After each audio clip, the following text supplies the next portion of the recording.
Termites. Night 5 of Liberace. It's been so good so far. It's just an excellent voting by you, the people. When we just chose to pick it, and I got it for $3.98. Yes.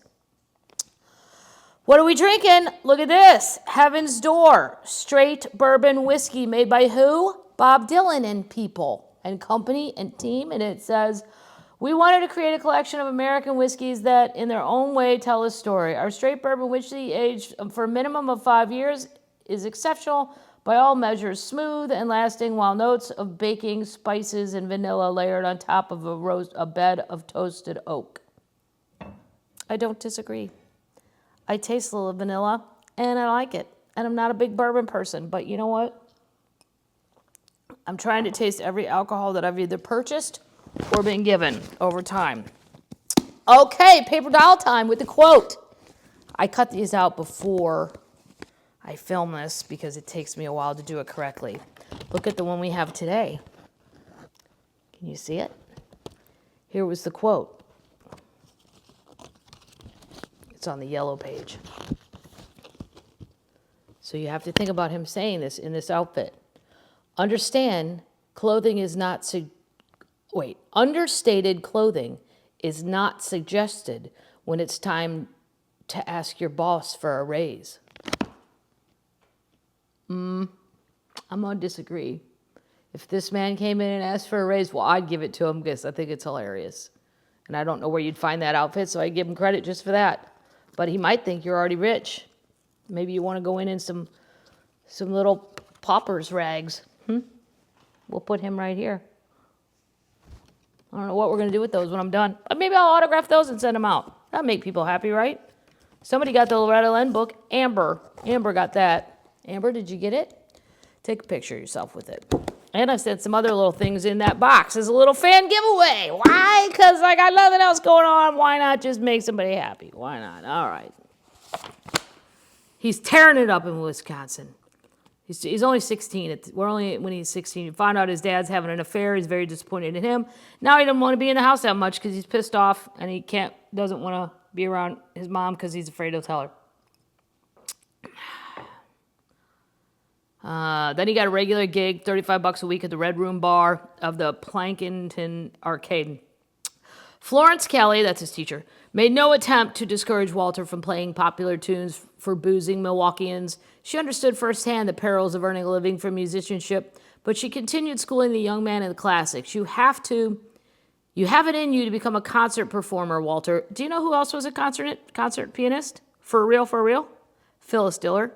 A lot of people don't know that. She even took a year off to play with a symphony.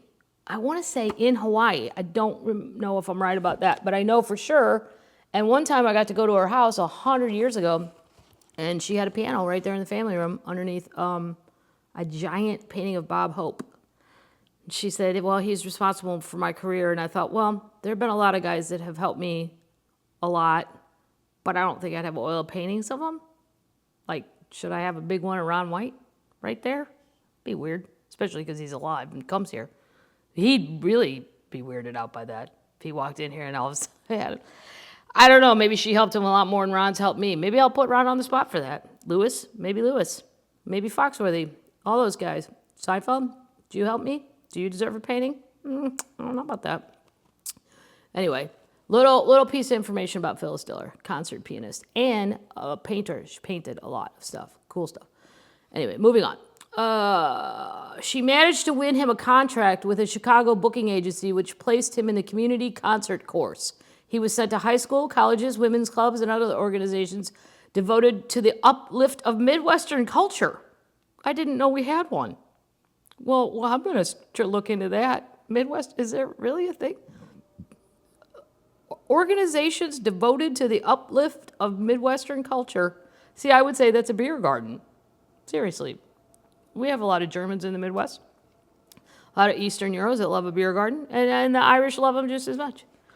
Sam Liberace was playing in the WPA orchestra, and Mrs. Kelly suggested that he try to win Walter a solo appearance with the federally financed organization. The conductor agreed, and when the father broke the news of his engagement, the exuberant Walter declared, "And I'm going to wear tails!"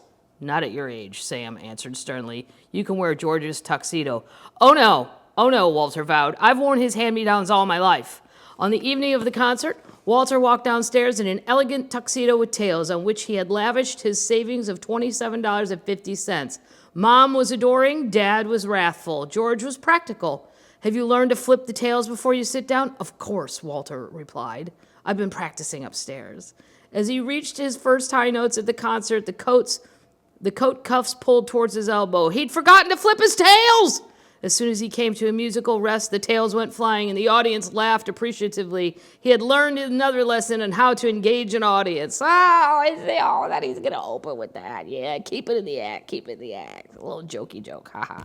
In 1939, Mrs. Kelly presented our prize student with an extraordinary opportunity. Dr. Frederick Stock of the Chicago Symphony was willing to include Walter among young artists he was auditioning for a possible guest appearance. Wow.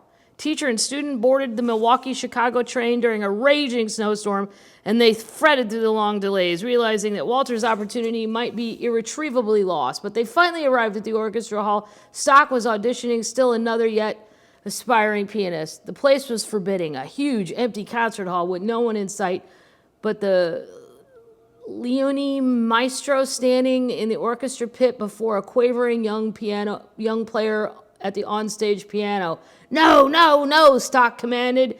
You are pianismo when you should be fortismo. I don't even know what that means. Can you do it right? Now start again. The youthful pianist began once more, playing the soloist part while Stock hummed the roll of the orchestra. But the pianist's assurance had been destroyed, and the missteps caused another explosion from Stock. Impossible, the conductor exclaimed, rapping his baton on the edge of the stage. Start again! Well, this guy sounds a little affected. Just saying. There's no need for all this drama. Oh my God, Florence, Walter whispered to Mrs. Kelly. What can I do? What you can do, Walter, she replied, is play the best you've ever played in your life. This is your one great chance. The other pianist was dismissed, and he fled the stage in tears. Aw. Next, Stock decreed. Walter walked hesitantly to the piano and announced he would play Liszt's second concerto in A major. Stock regarded him dubiously and nodded for the young man to begin. Walter started to play, anticipating the crack of the maestro's baton on the stage apron as a signal for him to begin. It didn't come. Stock listened intently, humming softly the orchestra portions. Walter completed the entire concerto without looking at a note of music. Well done, Stock conceded at the end of the concerto. You will be hearing from me. Whoa, yay! So excited for him.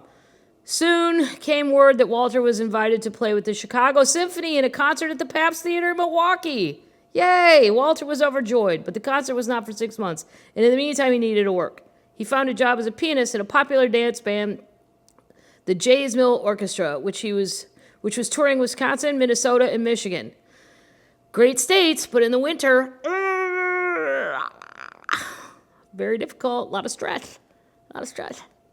He became good friends with by the way, do you ever go on John Heffron? He's a comedian, my friend. Go on his Instagram account and look at Michigan, the frozen pictures of Michigan. They're really good pictures. Crazy frozen. He became good friends with the singer Vivian Stapleton, a lovely 17-year-old from Newark. She and Walter were the only teenagers in the band, and they didn't fit into the booze parties of the older band members. The pair spent their off nights at roller skating rinks and ice cream parlors. Oh, and don't roller skate. That's how I broke my arm twice. If you're clumsy, roller skating is just a fucking death trap for your arms. Liberace needs his hands and his arms. When her name appeared too long for the band's advertising cards, it was changed to Vivian Blaine. She later became a star of 20th Century Fox musicals in the 1940s and played Adelaide in the original stage version and the movie of Guys and Dolls. Jay Mills, who excelled as a promoter as well as an orchestra leader, arranged an appearance on the popular radio show The Fitch Bandwagon. Walter was excited about appearing on the Coast to Coast radio show for the first time, but it almost proved the undoing of his big chance to play classical music. No! The manager of the Chicago Symphony happened to hear the broadcast, and he complained to Stock. That boy you picked to play the piano in Milwaukee, he was on the radio with the dance band. He can't play with the symphony, Stock replied. I don't care if he played on the street corner with the Salvation Army band. He will play with us. The symphony management had one request of Walter. Would he use another name until his Milwaukee appearance. He told J. Mills his plight, and then the next night the billing appeared at the piano, Walter Buster Keyes. That's what he picked. He remained Walter Buster Keyes for only 6 months, but the name would be forever enshrined in Liberace legend. Finally, the date of the Chicago Symphony arrived, January 14th, 1940.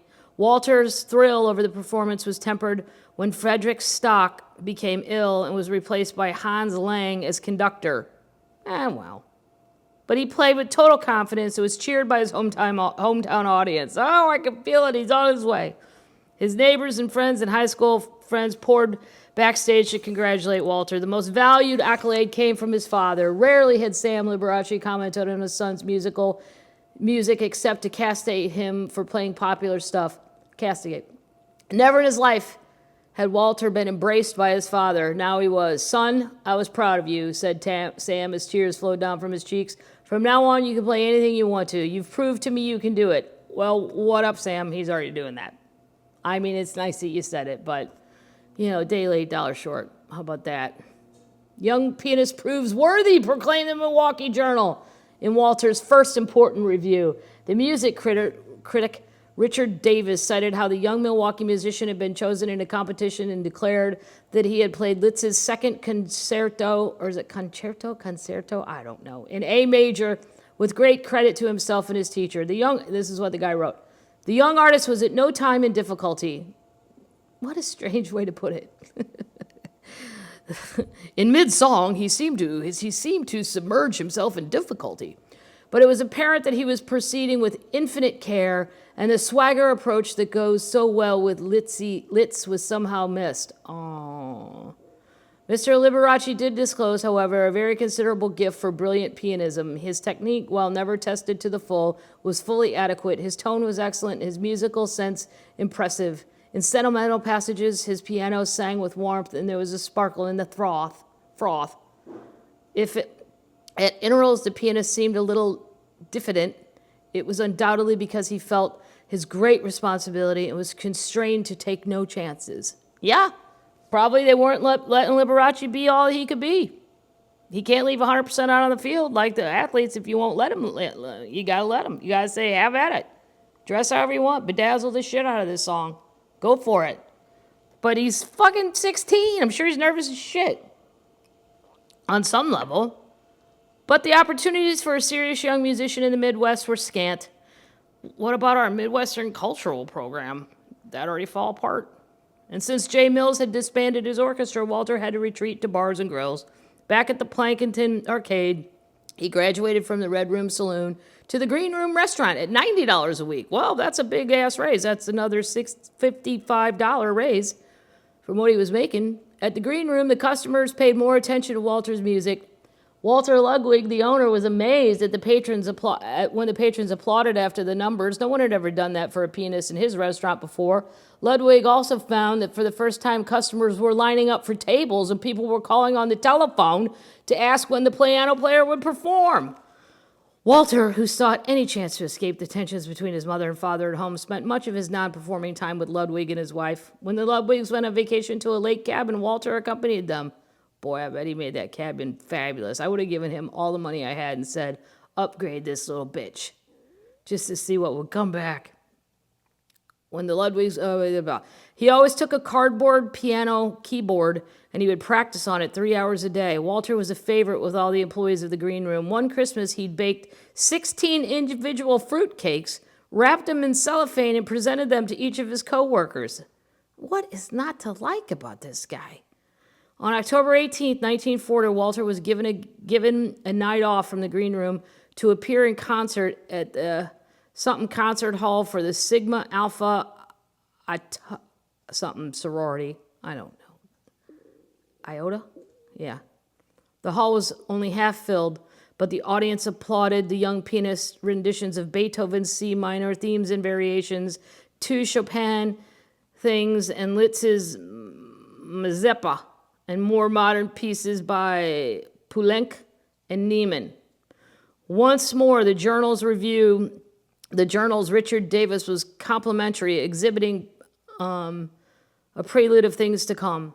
Again, the pianist demonstrated that his nature is warmly musical and that he has a skill for handsome technical flourishes and that he can bear down dramatically when the occasion warrants.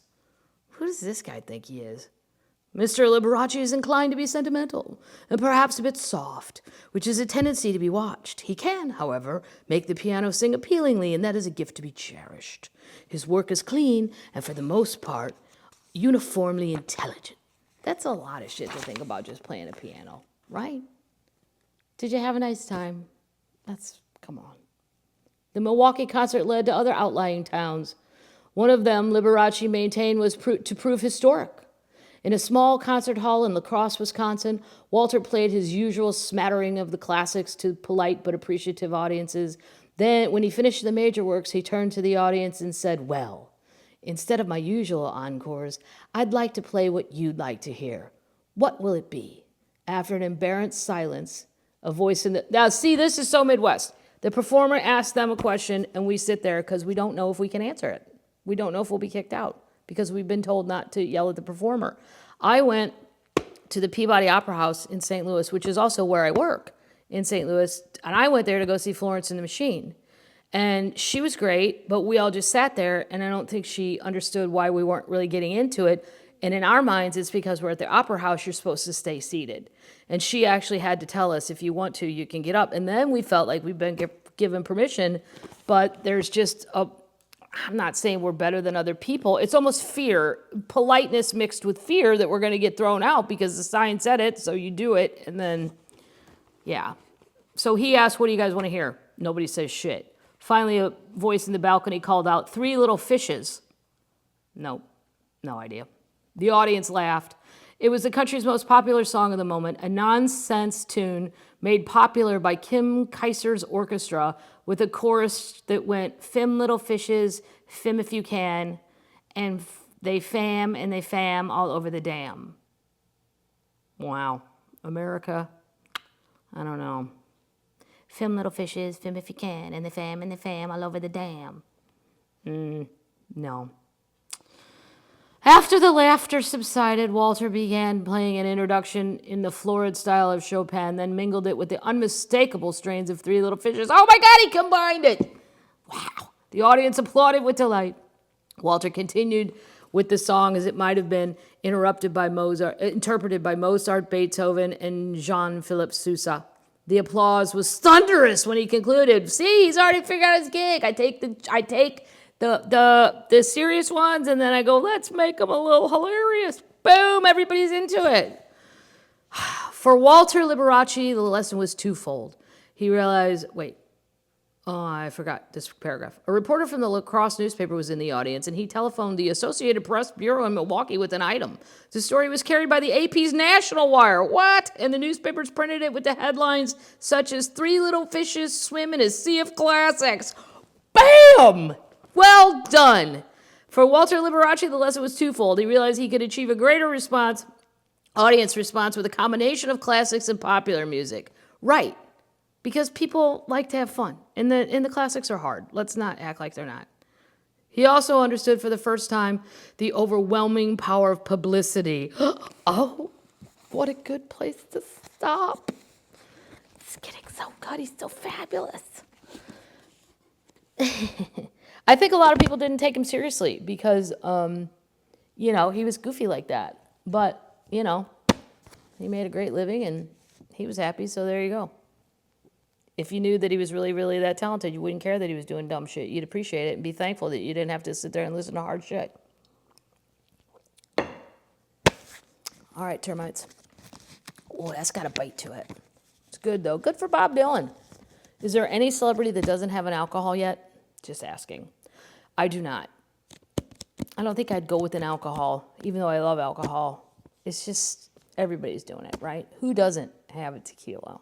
Just saying. I don't know. I'd probably make something different. Maybe a gooey butter cake. Maybe my mom's St. Louis gooey butter cake. It's really St. Louis's, though, so I really couldn't even claim it as my own. My mom's chicken and rice. It's probably from Lipton. Okay, that's it, Termites. I don't have any news. There's no news. There's nothing happening.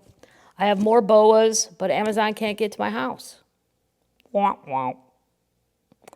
I hope you guys have power. I hope you're warm and toasty. I hope if you're working, you're not working too hard. And if you're not working and you find yourself doing a lot of nothing, don't feel bad about that. You are not the only termite going, is it really okay if I watch my 18th House Hunters today? Yeah, maybe one day you'll want to move. And you'll have all the knowledge you ever needed to know from visiting 3 homes in each respective city. I like it from when people from Texas move to small places. Those are my favorites. Where are we going to put the truck? What? All right. Pull your sheets up. You're good termites. You're worthy. You're fun. You're funny. Your comments are funny. They make me laugh. Makes me feel like I'm engaged, so I'm not losing my mind. And that's it. Pull your sheet up. Close your eyes. Are you ready? Night-night, termites.